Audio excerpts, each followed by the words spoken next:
And you need to let everyone in the waiting room first before you start recording.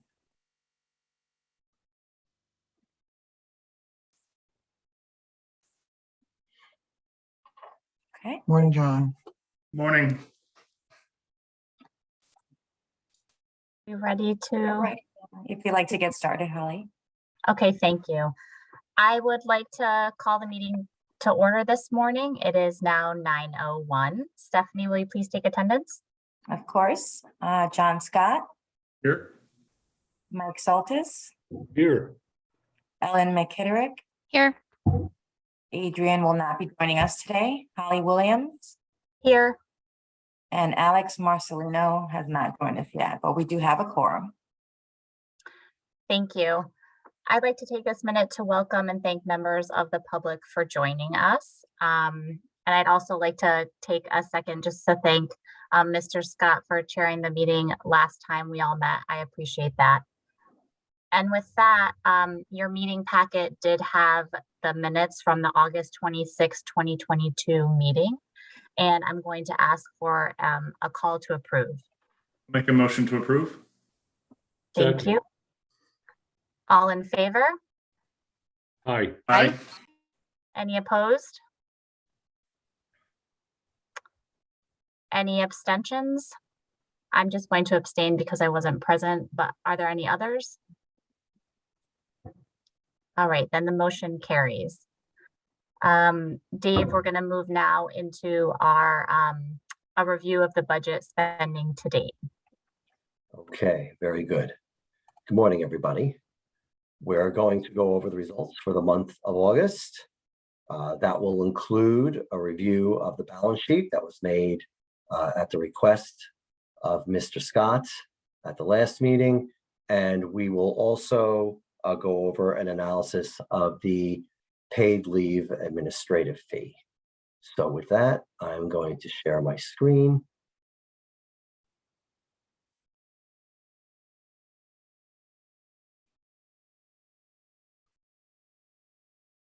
Bear with me 1 second, please.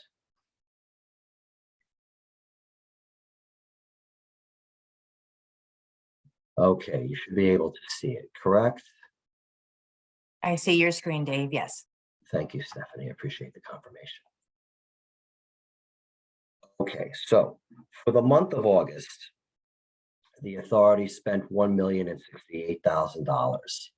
The significant expenses for the month included salaries and related expenses of $505,000, grievance adjudication of almost $135,000.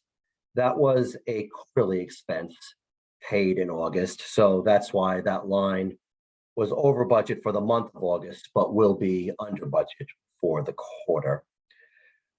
We also spent almost $132,000 on IT support to Slalom, $125,000 for contact center support, and over $106,000 for our outreach efforts. Moving along to our year-to-date results, and since this is the second month of the fiscal year, this is the first time we're showing year-to-date results. This report is the same layout as month-to-date with the addition of the annual budget all the way to the right, just as a reference. So year-to-date, the authority has spent $1.9 million compared to a budget of $3.5 million. That puts us better than budget by $1.6 million. The significant expense categories year to date are the same as month to date, so I won't repeat them. But we are indeed better than budget for the year so far in operational expenses. Moving on to bond money. We spent $25,000 in bond funds this month. That was on claims integration work. We are ahead of budget so far by $600,000. That's primarily a timing issue. We do expect the spending to increase in the coming months for our fund recovery efforts and our website re-platforming. Year to date for bond funds, pretty much the same story We spent $42,000 year to date, and we are ahead of budget by about $1.2 million. In terms of where the bonds are, in terms of funds that have been allocated by the state, which is $16 million, our spending thus far has been $11.2 million. So we have over $4.7 million remaining of the allocated funds that are available to the authority to spend. Moving on to our contribution activity. For the month, our contribution activity was $794,000. Compared to the budget, we were less than budget by $861,000. However, that was primarily offset by our investment income this month, which was $816,000. The investment rate that we're earning on our short-term investment fund is month of August was at about 2.3%. And that's higher than the budgeted rate of 0.1%, which is what we were earning earlier this year when we were developing the budget. So that puts us in a positive position. Moving on to expenses, benefits paid for the month were just under $23 million. That is a slight increase in usage over prior months. Prior months have been about $20 million.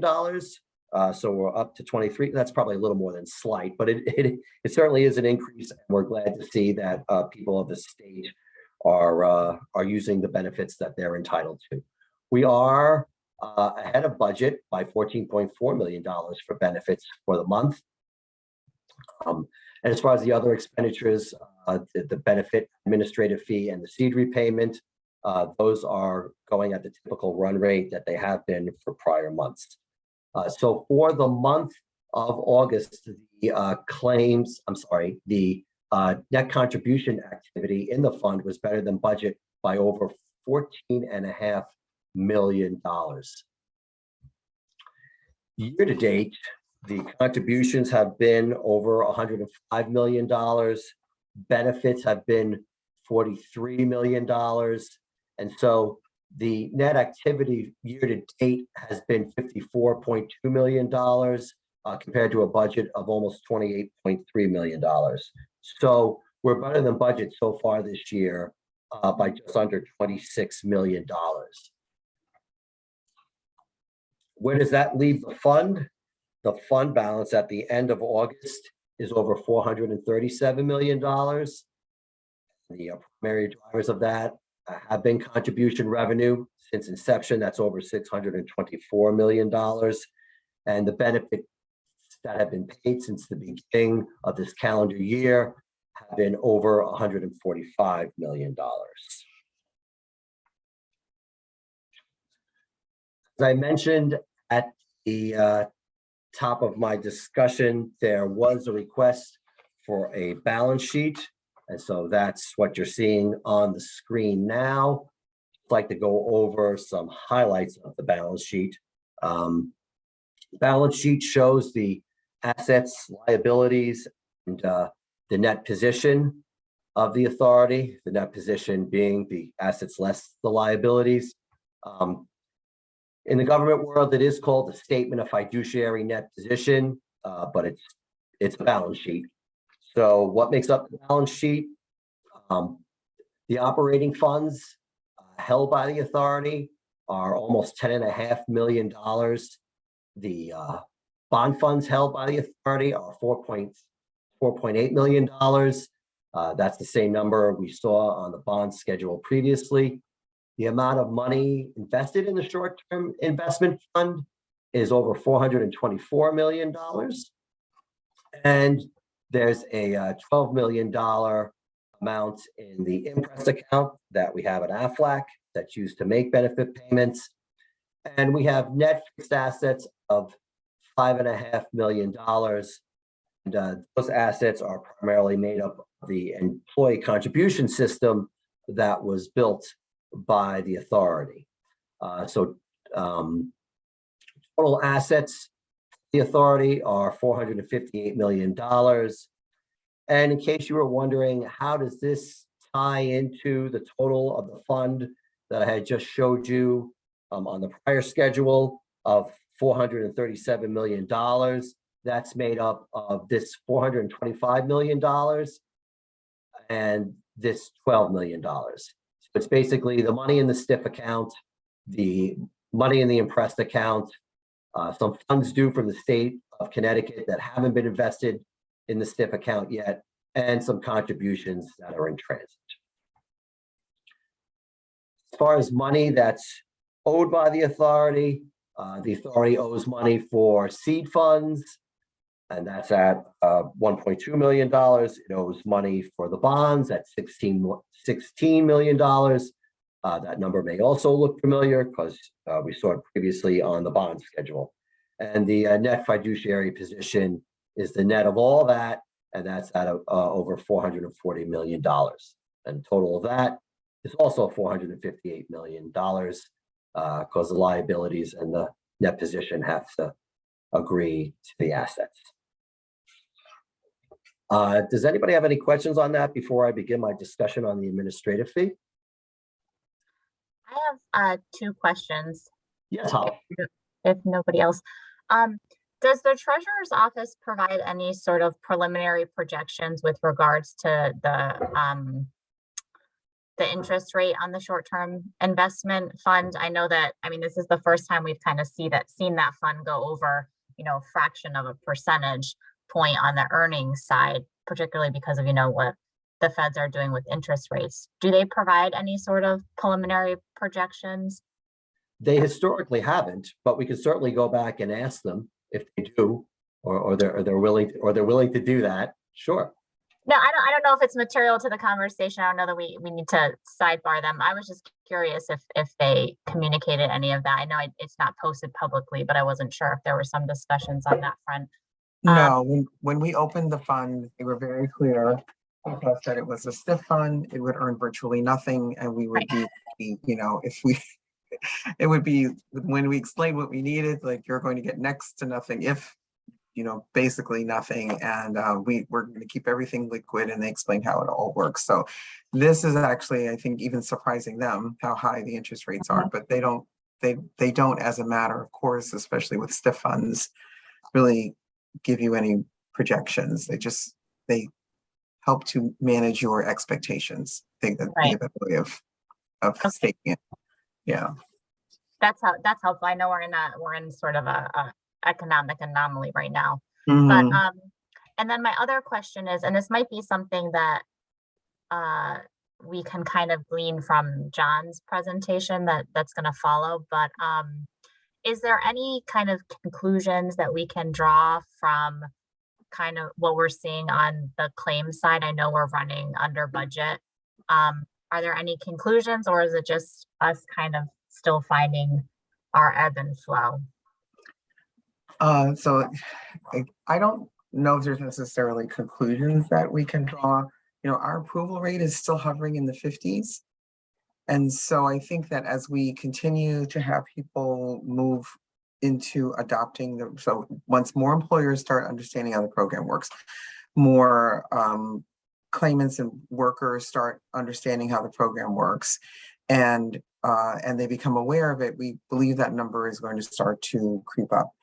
And the approval rate should also start to go up, because most of the denials happen because people have not submitted all of their paperwork. So this continues to be a struggle.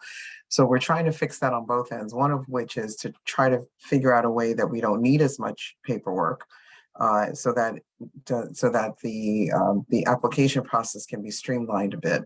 And then the other is to just continue to educate people about what you do need. We still have a lot of people that just kind of give us their medical certification form and their driver's license, and then think that's it. They don't tell their employer, they don't fill out a whole bunch of stuff, and then they get frustrated because their claim isn't approved. So on the process improvement side, we're really trying to send people more messages proactively to say, you don't have everything.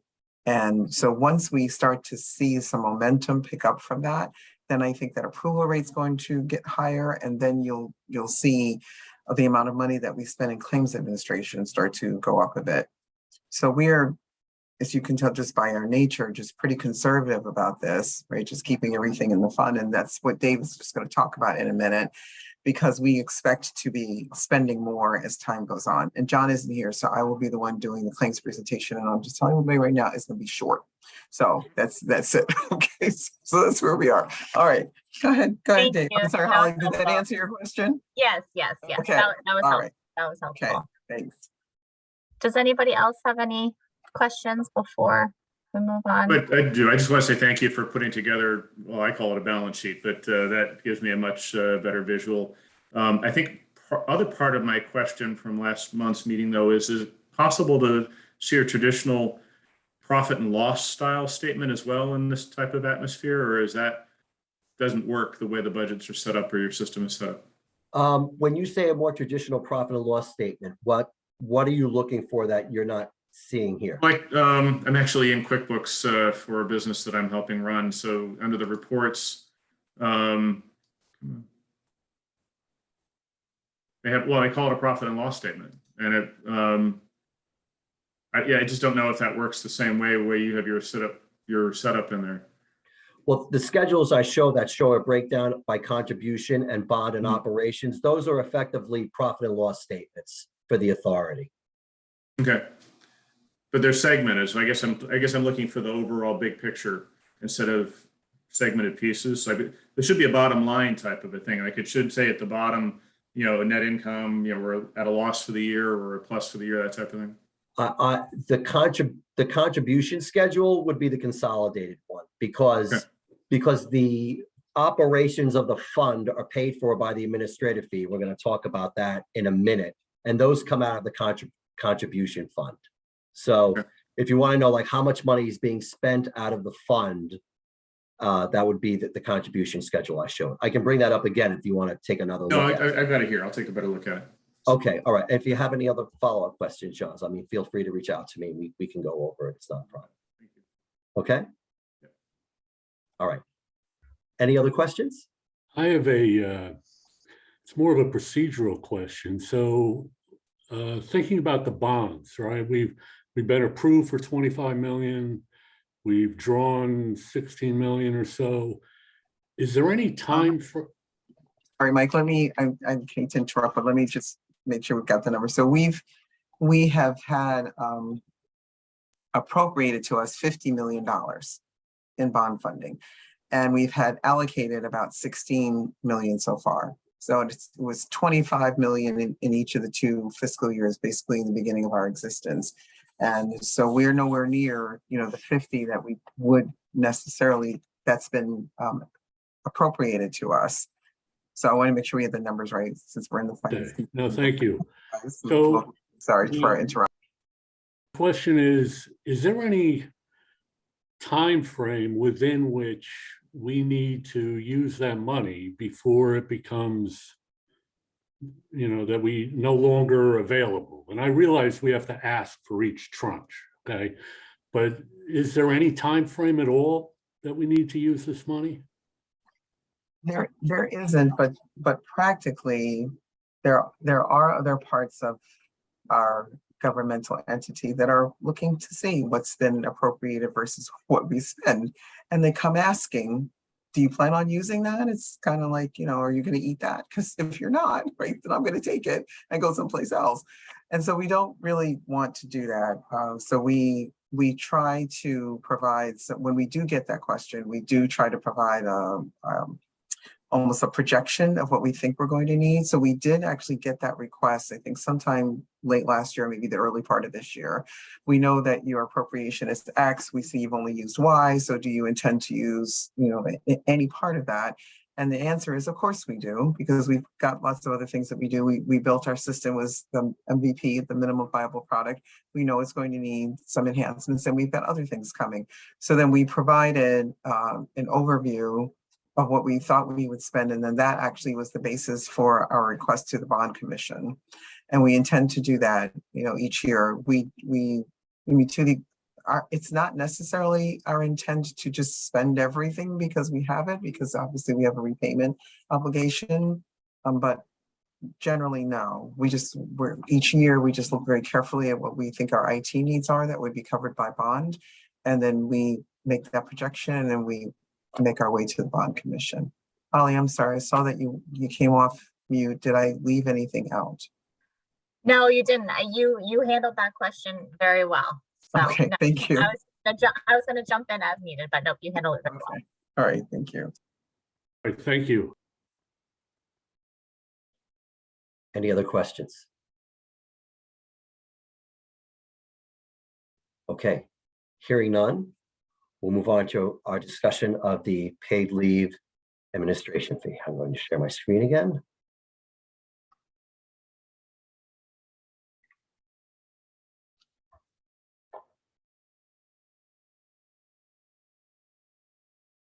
I can find the right thing I'm looking for. Hold on, please bear with me.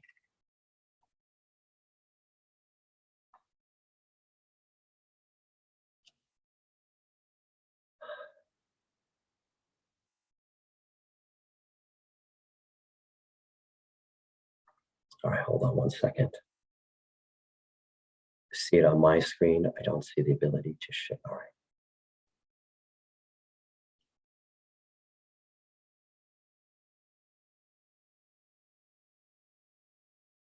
Okay, can everyone see my screen? You can see your screen, Dave. Okay, I'm going to go into slideshow format here.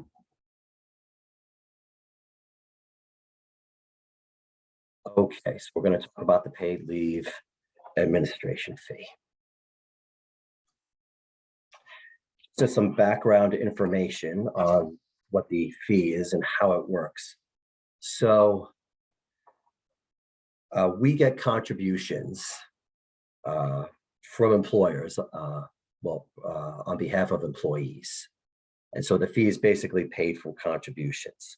The fee is paid for operational expenses of the paid leave authority. And those expenses are the ones that I go over at the beginning of my presentation every month: salaries and related expenses, outreach expenses, contact center, IT support work, all those types of expenses. They are budgeted annually and approved by the board of directors, of course, after being reviewed by the Finance and Audit Committee first, before it's passed on to the board of directors. The fees calculation is based on a % of contributions. And so annually, the authority reconciles that fee calculation, what we budgeted versus what the actual fee would have been based on actual contributions. So looking at this schedule, the budgeted administrative fee from inception as of the end of the most recent complete fiscal year, which ended June 30th, 2022. The administration fee as budgeted was $19.4 million. That was also the fee that has been paid to the authority for its administrative expenses. Now, the payroll contributions that were budgeted were almost $338 million. That's this number here indicated with an A. The contributions that we actually received were higher than what were budgeted. We actually received over $518 million of payroll contributions on a cash basis through June 2022. So the administrative fee that was calculated for that time was over $32 million. So the difference comes out to almost $13 million. So what does that mean? It means that the fee that was calculated based on actual contributions is higher than what was budgeted. Now, even though that's the case, the paid leave authority doesn't need the additional funds because it works within its budget. And so we have no plans or immediate need for the $13 million. So it will stay in the contribution fund. So it could pay benefits, earn interest, and all that. And so like I said, we have no need or intentions of using that money at that time. We just want to make everyone aware that the calculation based on actual contributions was higher. But we are paid per the budgeted amount. We continue to be paid by the budgeted amount, and we will be. And next year at this time, we'll go over the calculation again and let you know where we are. Does anybody have any questions? I don't have a question, Dave, but I do want to make clarification. So that around the language that we don't need it. So we do have other financial obligations. So when we say we don't need it, we've figured out what we need for our day-to-day operations, for the categories that Dave spoke to. But as you know, we have an obligation to repay our bond funds, and we still have to repay our seed money.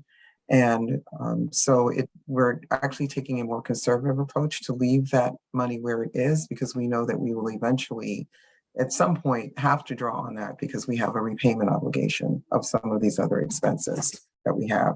So that's where we are right now. So no, we've developed our budget in a way where we don't have to draw on that additional admin fee. But we may come back at some point and say our bond repayment obligation has started. So we are going to tap into that to meet that obligation or others that might arise. Thank you, Andrea. You're welcome. Anybody have any questions? I have a couple of questions. Yes, Mike.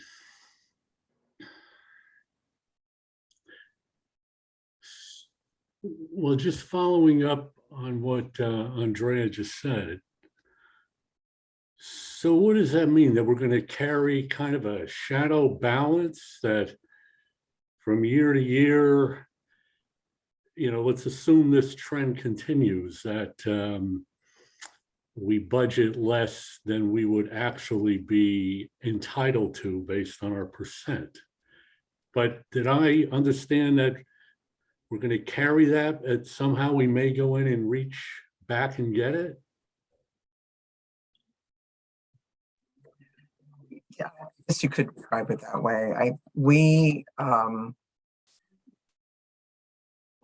me think about it a different way. Yes, but our primary goal is to make sure that the contribution fund remains solvent. So to the extent that we can exercise appropriate financial practices that do that, which is not taking more than we need to actually run the agency day to day, keeping in mind that we do have other financial obligations. That's really the driving force, not necessarily, we don't have to go back and repay this amount, because we know we do. There's a statutory obligation to do so. And when the time comes, what we will do is come back to the finance committee and to the board and say, our obligation begins now. This is how we would like to finance it and get the approval to do that. So I'm talking about it in very general terms, but what's really driving that is that we, just as an agency, don't believe we should be taking money out of the contribution fund, that we don't need to fund our day-to-day operations so that that money can really be available to pay benefits. So that's really the primary driving factor. Okay, and what is the percent of the contributions that become our operational budget? It is 7%. 7. It's 7%. And is that right, Dave? Oh, I just want to clarify. It was 7% for the prior fiscal year. Okay. Yes. And what is it for this fiscal year? This year, it's 4.5%. Mm-hmm. See, this raises the question, is the percent the best way to determine our operational budget? Because you could have a year where you have a boom time with contributions, but our operational needs stay relatively the same. I mean, they may go up a little bit. On the other hand, we may have a year, we go into a significant recession, contributions may plummet, and we may not have enough for our operational needs. So, I mean, that's kind of a bigger picture question, but Yeah. You know, should our operational allocation vary so much based on the economy? No, so I think you're right. I think in years 1 and 2, we were in essence doing this in partnership with the OTT, the Office of the Treasurer. And so we asked them, how do some of these other funds manage? Because we're really the only one of the few funds that kind of operates the way that we do. And, we have no money from the general fund, so we have to be fully self-sufficient. So what they suggested is we use almost an endowment model, where there's a pot of money and then you determine from that pot what you think a percentage would be that you would use. So that's the model that we were using in years 1 and 2, which is the endowment model, which does vary. And I think when we saw that the contributions were running higher than our budget and our projections, then we decided that we would actually lower that percentage because there wasn't a need for us to take 7% again, because the numbers were looking better than they were. We wanted to keep more in the contribution fund, as I'd mentioned. But I see no reason why we can't go back and revisit, how we were doing that at all, because it was the way that we started. But I don't see any reason why we can't just, determine that we can find another way of going about that. So we're open to any suggestions anybody might have. It's just that we sort of stuck with that endowment model because that was the one that was suggested to us. But anything else can work. And also, I think in the beginning, we took a much higher percentage because we knew that we had we thought we would have higher operating costs. We bring a lot of people on. We thought we might be in offices. There were lots of expenses that we thought we might be incurring. So we thought, we don't want to go into the double digits. That was never the intent in terms of the percentage amount, but we needed enough to make sure that the operation could run. And then when we finally got to more of a steady state, we realized we don't really need that much to do what we need to do. And that's where we are. So we could decide we could stick with the percentage and it could be a range. We could do that, and that it doesn't go above a certain range. If it needs to go above it, then you come back to the board, which is essentially the experience that I've had sitting on boards that have significant funds, right? You empower the organization to take out no more than X percentage. And if they have to come back, if they need to do that, then they have to come back and justify why they need more. So that's an option. If there are other models, I'm happy to go back. I think, Dave Locke and I can go back to OTT, and maybe Holly can help us figure out a different way of doing it. But that's how we got to where we are. It's a lot of conversation with OTT and some advice as to how to manage this in the first few years. Yeah, thanks. I recall that. Do we have a sense for how the other states that operate similar to ours, and I realize there's only a couple of them. They're more every day. I mean, I'm not asking for any answer right now, but maybe in the process of thinking about should we change, and if so, to what, maybe some analysis of what other states have done successfully or unsuccessfully might give us some guidance. Sure, I can do. I know that some of the states just they just sort of take what they need, and that's a different model. That's more like the teenager in your house model. I'm not necessarily sure it's a great model all the time. So we can try some other things, but I can definitely go out. There's a group that meets pretty regularly, once a month, of the leadership of states that either have Pig Lead or are contemplating it, and I can pose it as a question and see what we come back with. And then other states have changed their model after they had some solvency concerns when COVID claims were spiking. So we were one of the few states that did not change our definition of a serious health condition in order to accommodate COVID claims. And we certainly got a lot of opinions about that.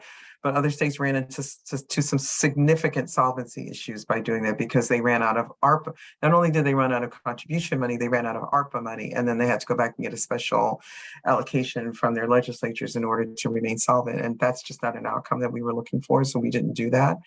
But we can certainly go back and talk to them about what to do. All right, thank you. You're welcome. Anything else, Dave? Okay. No. Any other questions? Don't know.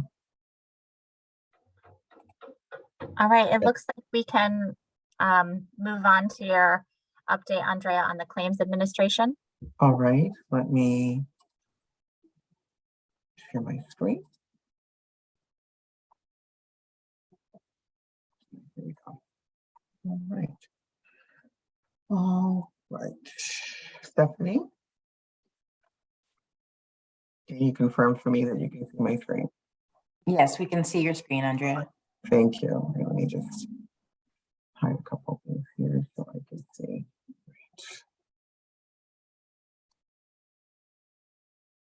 All right. Let me start out by my report's going to be a little different than the way that that John does it, because he tends to crunch a lot of numbers and get different statistics, and mine is going to be a bit more straightforward. So I want to just talk a little bit about the customer care center and look at the numbers to date. So there are specific numbers that service levels that AFLAC is supposed to meet every month.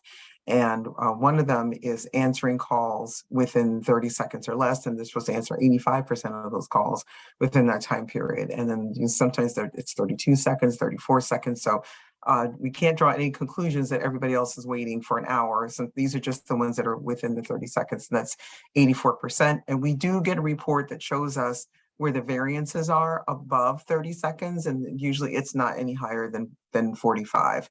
So that's maybe informative here. So the average time that people are spending on the phone is 12 minutes. And most of the calls that we're getting are calls for people who have existing claims that may have questions about them, as opposed to people who are calling in for new claims. Folks that call in for new claims tend to be in a different demographic. It's quite frankly an older demographic that is not as comfortable with technology as those that will file their claim online. Now, the abandonment rate is the people who are either tired of being on hold, or they call and they don't get an answer and they hang up, and that is about 2%. And I'll show you the number of calls in about a minute. So people are back and forth on an average hold time of 4 minutes and 27 seconds. That does not mean that they're sitting on the phone for 5 minutes on hold with no one speaking to them. It means that the call is answered within the 30 seconds. The person's issue is then assessed, and they may be on hold intermittently through the length of that 12 minutes, so that the customer care advocate can speak to others, get their questions, download their forms, whatever it is that they need to do, all of which isn't always done while they're on the phone with the person. And then after the call ends, they spend between 3 and 4 minutes really figuring out what it is. Well, just I think essentially documenting the call. And I can't remember what ASA stands for, but it's just a little bit of cleanup time, and that's about 22 seconds. Okay, so here is the weekly call volume, which you can see remains pretty consistent, but it's still pretty high.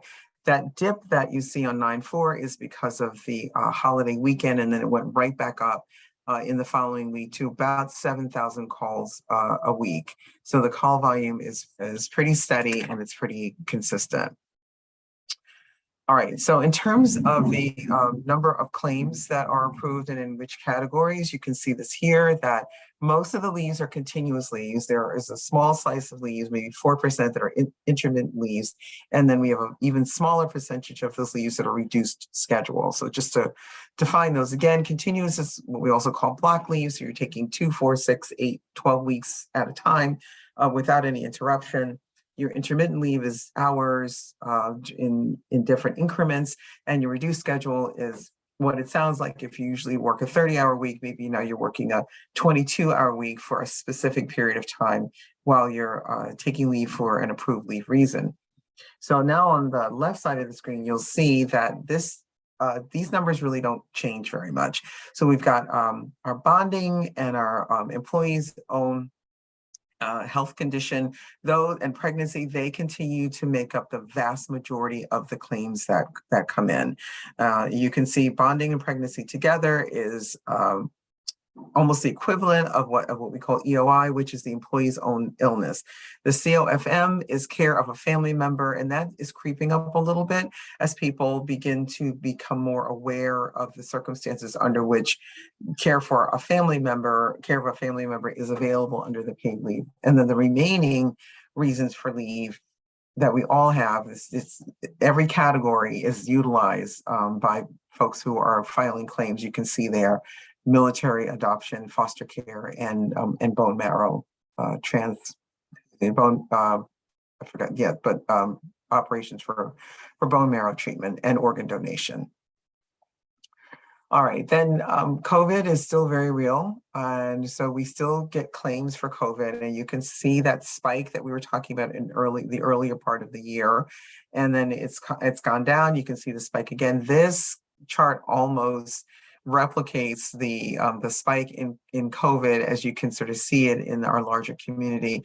So the COVID that's in the pending block, the 201, those are the number of claims that are still sitting because we don't have the documentation that people need.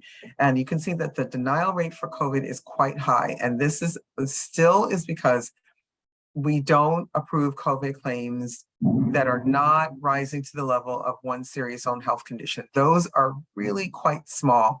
So people that are still quarantining, or they're at home, or they're not under, they haven't been hospitalized, and they've not been out for 3 consecutive days under medical care. They feel horrible, and I know because I just recently had it about a month ago, but it still doesn't rise to the level of a serious health condition that's filed that would qualify a person for FMLA or a paid family and medical leave benefit. So that's where we continue to have the conversations with folks about COVID. Then finally, we have just overall what we've been paying. So as of last month in August, and we'll get some updated number, but our numbers are usually about 30 days behind.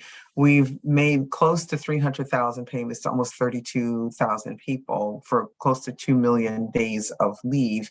And we're creeping up on 170 million. I think, as a matter of fact, we're well over that number as of today. Most people are still getting their payments by ACH directly into their bank accounts, so direct deposit. And the Visa debit I see is creeping up a little bit. It was at 4%, then it was at 9%, now it's at 11%. So there isn't really a reason that we can attribute to that, but we do know that the vast majority of people are still getting their payments directly into their accounts. And then you can see of the benefits that are paid for the leaves that are a week or longer, 34% of the people receiving those benefits are getting the max weekly benefit. And then we have the 48% that are in what we call that hybrid category, right? So they're getting less than the 95%, but they're actually using that very complicated formula that's in the statute. And then we have about 18% that are receiving 95% of their average weekly wage and getting about $98 a month. So I just want to say a little bit about this, that we track these numbers very carefully and are noticing that the people who are receiving the 95% of their average weekly wage is considerably lower than either of the categories above it, and certainly lower than those two categories combined. So what Erin did is we really wanted to understand why this was. So let me just actually stop sharing my screen. We really wanted to understand what was driving that. Because the program was designed for everyone, but particularly we want to make sure that we're getting to people who are lower wage workers who are working multiple jobs and understanding why they're only at 18%. So we got some data from some labor data, some wage data from the Department of Labor, asking them to help us try to figure out where people are and exactly how many people should we be expecting that might be eligible to apply. So we did get that. So thank you to the Department of Labor. We're still analyzing that data so that we can figure out how to better outreach to those that may not know or understand that this is a benefit that's available to them, so we can kind of even out those categories a bit more. So that is it looks different than John's report, I understand. So thank you for indulging me. I don't know if there's any questions that I can answer for you.